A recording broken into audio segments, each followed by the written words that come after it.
देश के सभी नेताओं ने, और उन लोगों ने जो इस गाजीपुर बॉर्डर, सिंगू बॉर्डर पे नहीं थे, वो भी जज्बाती रूप से, भावनात्मक रूप से किसानों के साथ थे। लेकिन भाई अब हाथ जोड़ के कह रहा हूं, 3 कानून वापिस हो गए। अब अगर इस आंदोलन को लंबा खींचोगे तो देश की जनता में तुम्हारा सम्मान नहीं बढ़ेगा।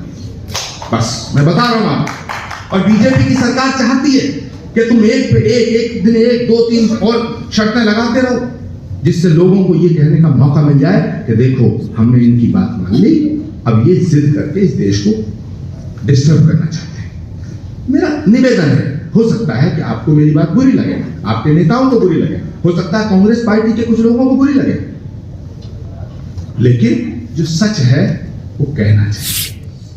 बिल्ली के गले में घंटी बांधने की बात कही, मैं कहना चाहता हूं कि घंटी बांधना तो ठीक है, पर बिल्ली नहीं, बिलौटे के गले में घंटी। अगर देश की दशा को दिशा देनी है तो इशारों में बात नहीं करनी होगी, डंके की चोट पे करनी होगी। कि देश के अंदर जो हालात आज हैं, उन्हें देख के हम ये कहते रहे कि साहब हम धर्मनिरपेक्ष राष्ट्र हैं, कह सकते हैं मगर है नहीं।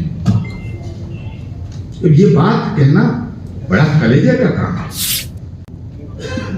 धर्म के नाम पर सियासत तब तक होती रहेगी जब तक धर्म के नाम पर सियासत करने से सत्ता मिलती रहेगी, तब तक। अगर हम ये कहते हैं कि नरेंद्र मोदी, अमित शाह और योगी की सरकार सांप्रदायिक सरकार है, तो माफ करना फिर देश की जनता सांप्रदायिक कह रहे हैं। क्योंकि सांप्रदायिक सरकार का चुनाव गलती से एक बार हो सकता है, दूसरी बार नहीं हो सकता। जो डरता है वो रोज मरता है, जो मौत से नहीं डरता वो सिर्फ एक बार मरता है। महाभारत 5000 साल पहले हुआ, माफ करना, इतना बड़ा कत्ल गारत हुआ, खून बहा, उसमें तो कोई मुसलमान नहीं था, और करबला की लड़ाई में कोई हिंदू नहीं था। कि कब तक हम सच से आंख फेरें? इसलिए हम आंख बंद कर लेते हैं कि ये धर्म पर बात मत करो। अरे भाई, धर्म पर बात मत करो, लेकिन सारी सियासत धर्म पर हो रही है, बात करनी पड़ेगी। जमाना कुछ भी कहे उसका एहतराम ना कर, और जिसे ज़मीर ना माने उसे सलाम ना कर। मैं आज एक न्यूज चैनल देख रहा था, तो उस पर भारत के गृह मंत्री का भाषण चल रहा था, और वो प्रोग्राम था राजस्थान के बॉर्डर, यानी हमारे भारत का जो बॉर्डर है जैसलमेर में, बॉर्डर सिक्योरिटी फोर्सेस का, उसको संबोधित कर रहे थे। आर.के. आनंद जी यहाँ तशरीफ फरमा हैं, चिराग पासवान जी बैठे हैं, वाजपेयी जी और अमीर हैदर जैदी साहब ने ये हिम्मत की है कि भारत की राजधानी में कुछ अंतरात्मा की बात कही जाए। मन की बात तो कर नहीं सकते हैं, उस पर तो प्रधानमंत्री जी का कब्जा है। तो दिशा और दशा, तो दशा का एक नमूना मुझे देखने को मिला आज। भारत के गृह मंत्री जी बीएसएफ के जवानों को संबोधित कर रहे थे, और वाजपेयी जी वो कह रहे थे कि देखो हमने उत्तर प्रदेश में 15 करोड़ वैक्सीन लगा दी हैं, और हम 10 करोड़ से ज्यादा लोगों को फ्री राशन दे रहे हैं। ये बात बीएसएफ के जवानों को जैसलमेर में कह रहे थे। ये दशा का, भारत की दशा को दर्शाता है। दूसरा एक नमूना है भारत की दशा का। वैसे तो यहाँ साक्षी जोशी चली गई, उन्होंने बहुत अच्छी तरह से अपनी बात को रखा, सभी ने अच्छी तरह से रखा है। उत्तर प्रदेश के मुख्यमंत्री कहते हैं कि अखिलेश यादव का नाम अखिलेश अली जिन्ना है। ये भी भारत की दशा को दर्शाता है। मुख्यमंत्री और डिप्टी चीफ मिनिस्टर कहते हैं।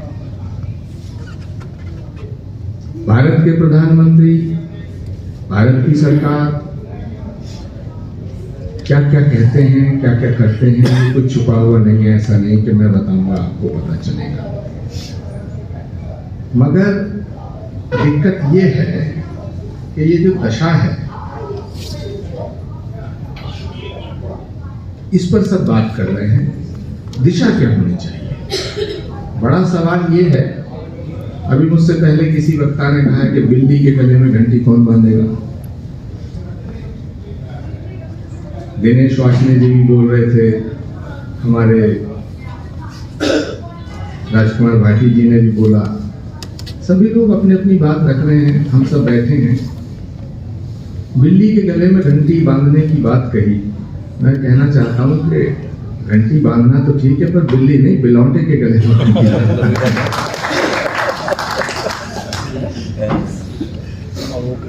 संतोष भारतीय जी, जिनको हमने स्टूडेंट लाइफ से देखा सुना पढ़ा है, वो भी हमारे बीच में उपस्थित हैं, बहुत वरिष्ठ पत्रकार हैं। पुष्पेंद्र जी भी हमारे साथी बैठे हैं, सहारा समय के, और हमारे एडिटर साहब तशरीफ फरमा हैं। सभी लोग, नाम किस किस के लोग, हमारे रुशैद भाई बैठे हैं। बड़ी खूबसूरत अंदाज में इशारों इशारों में उन्होंने अपनी बात कही, क्योंकि शायद उन्हें यही अच्छा लग रहा होगा। मगर मैं कह रहा हूं कि अगर देश की दशा को दिशा देनी है तो इशारों में बात नहीं करनी होगी, डंके की चोट पे करनी होगी। अब वो कैसे की जाए? हम चंद लोग यहां बैठे हैं, हमारी आवाज कहां तक जाएगी ये है अलग बात है, लेकिन हम अपनी आवाज को बुलंद तो करें। भाई जो लोग उठक बैठक कर रहे हैं वो एक साथ या तो उठ जाए या बैठना चाहे तो बैठ जाए। ताली बजा दो जो जल्दी उठक बैठक कर रहे हैं। मैं बड़ी जिम्मेदारी से कुछ बातें रखना चाहता हूं। हम ये कहते रहे हैं कि साहब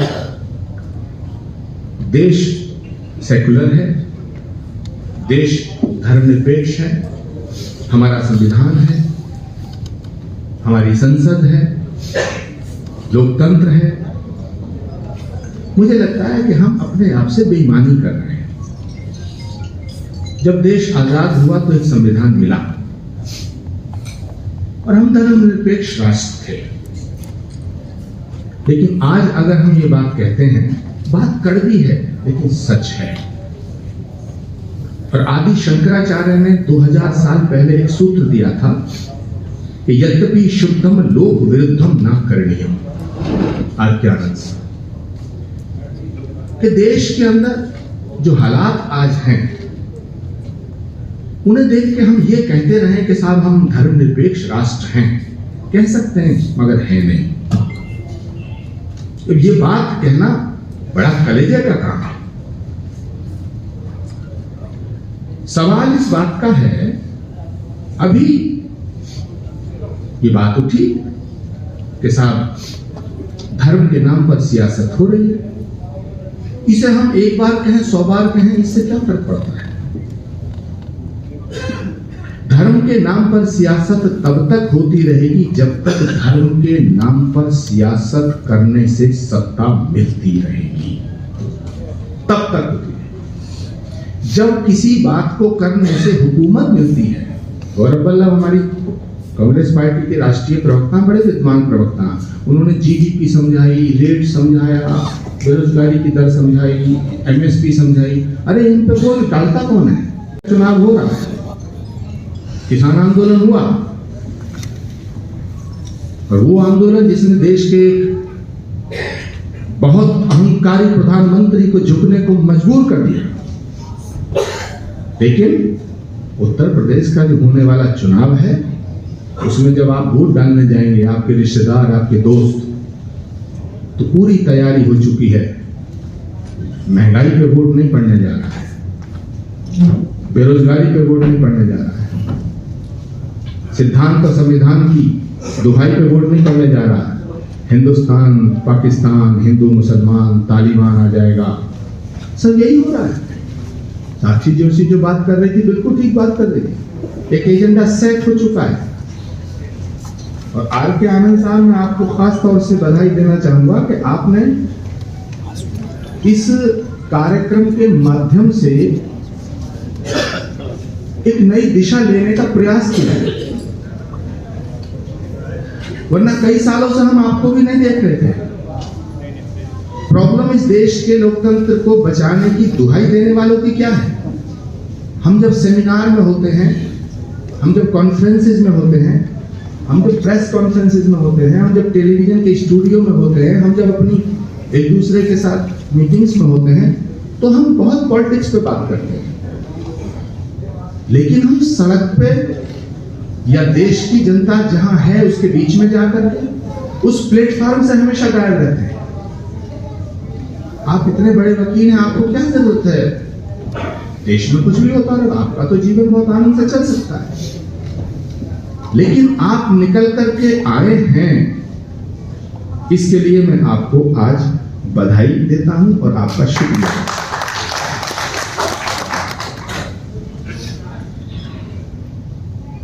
एक विषय आ रहा है, हम नहीं चाहते कि वो आए। हिंदुस्तान का हर अमन पसंद आदमी नहीं चाहेगा कि वो विषय आए, लेकिन वो आएगा। बिल्ली और कबूतर की बात है। बिल्ली ने सोचा कबूतर पे झपट्टा मारूं, कबूतर ने सोचा बिल्ली आ गई, तो उसने क्या काम किया? बोले मैं आंख बंद कर लेता हूं, बिल्ली मुझे दिखाई नहीं देगी। बिल्ली तो नहीं दिखाई देगी, बिल्ली को कबूतर दिखाई दे रहा है। अंसार राजा साहब, अशोक भारती जी, आप सब बहुत दानिश्वर इंसान हैं, रोज मीडिया को फेस करते हैं। अब अगर हम थोड़ी देर को ये कहें कि मीडिया गोदी मीडिया हो गया, मीडिया ये दिखा रहा वो दिखा, अरे भाई मीडिया भी वही दिखा रहा है जो देश की जनता देखना चाहती है।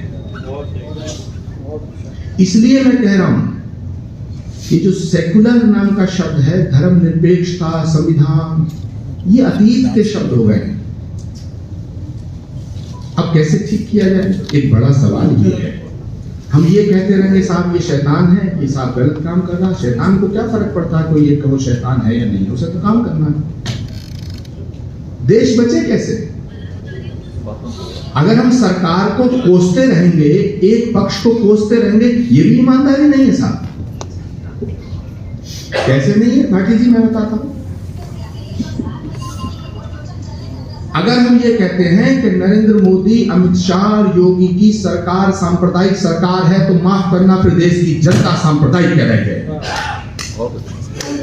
क्योंकि सांप्रदायिक सरकार का चुनाव गलती से एक बार हो सकता है, दूसरी बार नहीं हो सकता। अब सवाल उठता है कि अगर देश की जनता सांप्रदायिक हो गई तो ये नौबत क्यों आई? ये नौबत क्यों आई? ये नौबत इसलिए आई कि हमारे यहाँ उपनिषद में एक सूत्र है, अति सर्वत्र वर्जयेत, excess of everything is always bad. किसी भी बात को लेके, किसी भी विचार को लेके, किसी भी ख्याल को लेके जब हम एक्सट्रीम पे पहुंचते हैं तो हम एक्सट्रीमिस्ट कहलाते हैं, अतिवादी। इसलिए अति सर्वत्र वर्जयेत। मैं आप सबसे पूछना चाहता हूं ईमानदारी से, मैं कोई तकरीर, भाषण, स्पीच ना समझिए, इसको लेक्चर ना समझिएगा। मेरी बात बुरी भी लगेगी आपको, कड़वी लगेगी, लगो। दिलों में जब गांठ पैदा हो जाती है, उन्हें यदि खोलने की कोशिश की जाए तो फिर दिल खोल के वो गांठें खुलती हैं, इशारों में वो गांठें नहीं खुलती। समस्या बहुत बढ़ गई है। अब मैं आप सबसे पूछता हूं, सारी पार्टियों के लोग थे, भाई अमीर हैदर जैदी, आपने इस देश की बड़ी पार्टी बीजेपी जो सत्ता कर रही है उसके किसी नुमाइंदों को क्यों नहीं बुलाया? बुलाना चाहिए था। उनके समर्थक ऑर्गेनाइजेशंस को बुलाना चाहिए था, क्योंकि देश तो हमारा सबका है ना। वो हुकूमत कर रहे हैं, सरदार की कुर्सी पर बैठे हैं। हमने भी, हम जिन पार्टियों की हुकूमत कर, हम जिन पार्टियों का समर्थन करते हैं, उन्होंने भी हुकूमत की है। अब सवाल इस बात का है कि हम एक पार्टी बन जाएंगे, देश पर जो शासन कर रही है पार्टी, अगर हम उससे संवाद नहीं करेंगे तो कैसे समाधान निकलेगा? देश की समस्याओं के समाधान का एकमात्र रास्ता, अगर मुझे लगता है, वो संवाद है। और संवाद करने की सबसे महत्वपूर्ण जगह और स्थान संसद है। तो तो मैं विपक्ष से कहना चाहता हूं, जब संसद में संवाद करने की बात आती है तो हुड़दंग क्यों करते हो आप? संवाद करो, संवाद से इस देश की सरकार को नीचा दिखाओ, संवाद करो और ये कहो कि तुम गलत हो, ताकि इन्हें ये कहने का मौका न मिले। यह अजीब दौर है। चीन और भारत का जब युद्ध चल रहा था, पंडित नेहरू प्राइम मिनिस्टर थे, संतोष भारतीय जी को बिल्कुल याद होगा, कैलाश जी को याद होगा, तो 7 दिन संसद में चर्चा हुई कि चीन ने हमला क्यों किया, क्यों हुआ, क्या नुकसान हुआ, क्षति क्या हुआ। हमारा विपक्ष गलती कहां करता है कि वो ये तो कहता है साहब ये फासिस्टवादी हैं, ये हिटलरशाही हैं, ये फलाने हैं, ढिमाके हैं, ये झूठे हैं। देश की जनता जान रही है, लेकिन देश की जनता विपक्ष की आवाज सुन क्यों नहीं रही है? बड़ा सवाल ये है, अमीर हैदर जैदी साहब कहां गए? दिशा तय करने से पहले इस सवाल पे चिंतन होना चाहिए कि हम सच भी कह रहे हैं, तब भी देश की जनता हमारा साथ क्यों नहीं दे रही है। इस पर चिंतन हुए बिना कैसे हम उनसे लड़ेंगे? इसकी बुनियाद में जाना पड़ेगा। हालात इतने खराब हो गए, पिछले 15 दिनों से मथुरा श्री कृष्ण जन्मभूमि का मुद्दा उठाया जा रहा है। जितने विपक्षी पार्टियां हैं सब कहते हैं साहब हम इसका कुछ नहीं बोलेंगे। भाई क्यों नहीं बोलोगे? आप क्यों नहीं बोलेंगे? क्या आप इस वजह से डर गए कि अगर आप भगवान श्री कृष्ण की जन्मभूमि के मुद्दे पर बोलेंगे तो हिंदू नाराज हो जाएगा? एक बार तो हो गया, 2 बार और हो जाओ। थोड़ा सत्ता का मोह त्यागिए, तब संविधान की रक्षा हो सकती है। संविधान और राजकुमार भाटी जी, मैं आज कह रहा हूं, अमीर हैदर जैदी साहब, मौत से जो डरता है वो रोज मरता है, जो मौत से नहीं डरता वो सिर्फ एक बार मरता है। सवाल इस बात का है, उन्होंने भगवान राम को बेचा। राम तो सबके थे। सवाल इस बात का है कि धर्म क्या सिखाता है? कोई भी धर्म नफरत करना नहीं सिखाता, कोई भी धर्म लड़ाई नहीं सिखाता। ये बात तो बहुत पुरानी है, एवरीबॉडी नोज। महाभारत 5000 साल पहले हुआ। माफ करना, इतना बड़ा कत्ल गारत हुआ, खून बहा, उसमें तो कोई मुसलमान नहीं था, और करबला की लड़ाई में कोई हिंदू नहीं था। इसका मतलब लड़ाई धर्म की नहीं है, लड़ाई सत्ता की है। करबला में 6 महीने के बच्चों को शहीद किया गया, वो हिंदू थोड़े थे। मारने वाले, मरने वाले, शहीद होने वाले, शहीद करने वाले सब एक ही मजहब से ताल्लुक रखते थे। लेकिन महाभारत में सब वहां दूसरा कोई धर्म ही नहीं था। 18 अक्षौणी सेना का लहू बहा। अब सवाल उठता है कि कब तक हम सच से आंख फेरें? इसलिए हम आंख बंद कर लेते हैं कि ये धर्म पर बात मत करो। अरे भाई, धर्म पर बात मत करो, लेकिन सारी सियासत धर्म पर हो रही है, बात करनी पड़ेगी। कितने ऐसे पॉलिटिकल पार्टीज के नेता हैं जो ये कहने को तैयार हैं कि भाई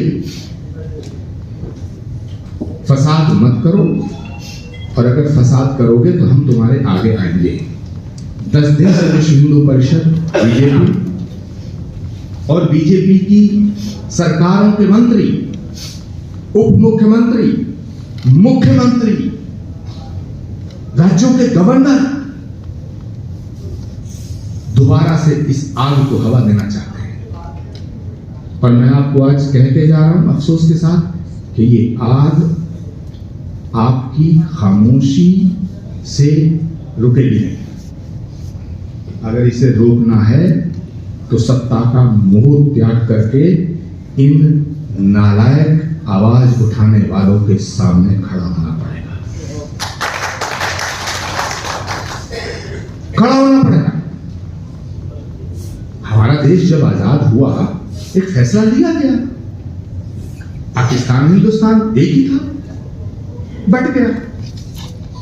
तकलीफ हुई लेकिन बट गया। घर के 2 भाई होते, 4 भाई होते, बंटवारा होता है, लेकिन जब एक बार बंटवारा हो गया तो बात खत्म हो गई। अब जो हमारी समस्याएं हैं उन पर बात होनी चाहिए। बेरोजगारी है, महंगाई है, खेत किसानी है, होनी चाहिए। मगर किसी भी बात को आप एक्सट्रीमिज्म पे चले जाते हैं मैं आज पुष्पेंद्र सिंह जी से भी कहना चाहता हूं, किसान आंदोलन में सारे देश की पॉलिटिकल पार्टी का समर्थन किसान आंदोलन को था, और जो किसान यहां धरने पर नहीं बैठे थे, टाइम हो गया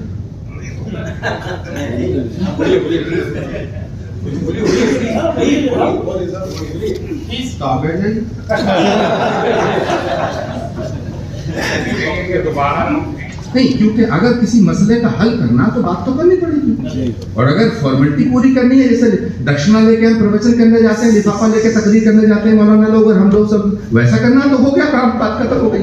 और तुमने तो मुझे लिफाफा भी नहीं दिया, और ना तुमसे उम्मीद है ना तवक्को है, तो मेरी बात तो सुनो। आपकी सहमति है? मैं जिम्मेदारी से बात कर रहा हूं। मैं कहना चाहता हूं, खैर मैं मुख्तसर कर दूंगा कि विषय बड़ा गंभीर है, वो मुख्तसर करने से भी शायद मुख्तसर नहीं होगा। मैं पुष्पेंद्र जी एक बात कहना चाहता हूं, देश के सारी पॉलिटिकल पार्टी ने, देश के सभी नेताओं ने, और उन लोगों ने जो इस गाजीपुर बॉर्डर, सिंगू बॉर्डर पे नहीं थे, वो भी जज्बाती रूप से, भावनात्मक रूप से किसानों के साथ थे।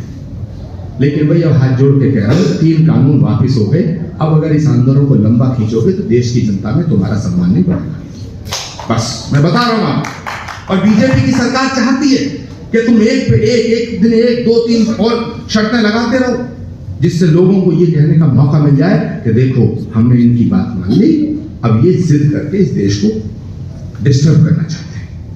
मेरा निवेदन है, हो सकता है कि आपको मेरी बात बुरी लगे, आपके नेताओं को बुरी लगे, हो सकता है कांग्रेस पार्टी के कुछ लोगों को बुरी लगे, लेकिन जो सच है वो कहना चाहिए। आप हमारे हैं, हम आपके हैं। अगर हम अपने दिल की बात आपसे नहीं करेंगे तो माफ करना, हम आपके दिल की बात को समझने की कुव्वत नहीं रखते, हमें करनी पड़ेगी। इस देश में 50 साल पहले जो था वो 40 साल पहले नहीं रहा, जो 40 साल पहले था वो 30 वर्ष पहले नहीं था, जो 30 वर्ष पहले था 20 वर्ष, 20 वर्ष, 10 वर्ष। देश काल और परिस्थिति जब बदलती है, सब कुछ बदलता है। ना पुराना दौर रहा है, अब नई फसल हो गई है। इस नई फसल को, इस नई तरंग को, इस नई उमंग को सही दिशा देने के लिए जो ये कार्यक्रम आपने मुनक्किद किया है, ऑर्गेनाइज किया है, आयोजित किया है, इससे एक दिशा देनी है, तो फिर सच्ची बातें करनी होंगी। और एक नया भारत बनाने के लिए हमें युवाओं को, अपने लोगों को तैयार करना पड़ेगा कि जो बात सच है और हक में है देश के, वो बात करने से न चूकना है और न डरना है। हम संकल्प लें। आज छोटा सा प्रोग्राम है, इस प्रोग्राम को अमीर हैदर जैदी साहब, वाजपेयी साहब, भारती साहब, मैं आपसे गुजारिश करता हूं, निवेदन करता हूं कि ये constitution club deputy speaker hall से आज एक शुरुआत हुई है। देश के कोने कोने में, देश की, प्रदेश की सभी राजधानियों के सेंटर्स में ये प्रोग्राम ऑर्गेनाइज होना चाहिए, और हम इस बात को साफ कर दें कि सत्ता मिले या ना मिले, सियासत में हम फेल हो या पास हो, लेकिन हम सिद्धांतों की आहुति नहीं देंगे। सिद्धांत को हम सियासत की वेदी पे नहीं चढ़ाएंगे। सियासत को ठोकर मार के इस देश के संविधान की रक्षा करते हुए इस राष्ट्र की एकता के लिए काम करेंगे। बस इस वक्त इन्हीं ख्यालों के साथ मैं अपनी बात को समाप्त करता हूं कि जमाना कुछ भी कहे उसका एहतराम न कर, और जिसे ज़मीर न माने उसे सलाम न कर। मर्दाना कमजोरी और उससे मुत्तालिक तमाम परेशानियों के इलाज का मरकज सनशाइन हर्बल जड़ी बूटियों से तैयार करता आयुर्वेदिक दवा। फोन करके अपने घर मंगवाएं। डिलीवरी के बाद ऑनलाइन और कैश दोनों तरह कर सकते हैं पेमेंट। हमारी वीडियोस देखने के लिए बेहद शुक्रिया। मिल्लत टाइम्स की खबरें पढ़ने, सुनने और देखने के लिए गूगल प्ले स्टोर से ऐप डाउनलोड करें। यहां आप उंगली की क्लिक में पढ़ सकते हैं 4 ज़बानों में न्यूज़, उर्दू, हिंदी, अंग्रेजी, बांग्ला। आप ऐप पर मिल्लत टाइम्स की वीडियोस भी देख सकते हैं। अगर आप YouTube पर देख रहे हैं तो रेड बटन को दबाकर चैनल को सब्सक्राइब करें और बेल आइकन ज़रूर दबाएं। फेसबुक पर देख रहे हैं तो पेज को लाइक और फॉलो ज़रूर करें। ट्विटर और इंस्टाग्राम पर भी मिल्लत टाइम्स को फॉलो करें। मिल्लत टाइम्स की स्टोरीज हासिल करने के लिए टेलीग्राम और व्हाट्सएप पर बराह रास्त हमारे साथ जुड़ सकते हैं। हमारे काम से आप मुतमईन हैं तो इसे जारी रखने और मजबूत बनाने के लिए हमें सपोर्ट करें। स्क्रीन पर दिख रहे और डिस्क्रिप्शन में दिए गए अकाउंट नंबर पर मिल्लत टाइम्स को अपनी रकम भेज सकते हैं। अगर आपके इलाके का कोई मामला है, आपकी मसाइल को मीडिया में जगह नहीं दी जा रही है तो हमें ईमेल करें या व्हाट्सएप पर मैसेज करें, हम उठाएंगे आपकी आवाज़। मिल्लत टाइम्स मतलब मजलूमों की आवाज़, नफरत के खिलाफ जंग, फर्जी खबरों से निजात।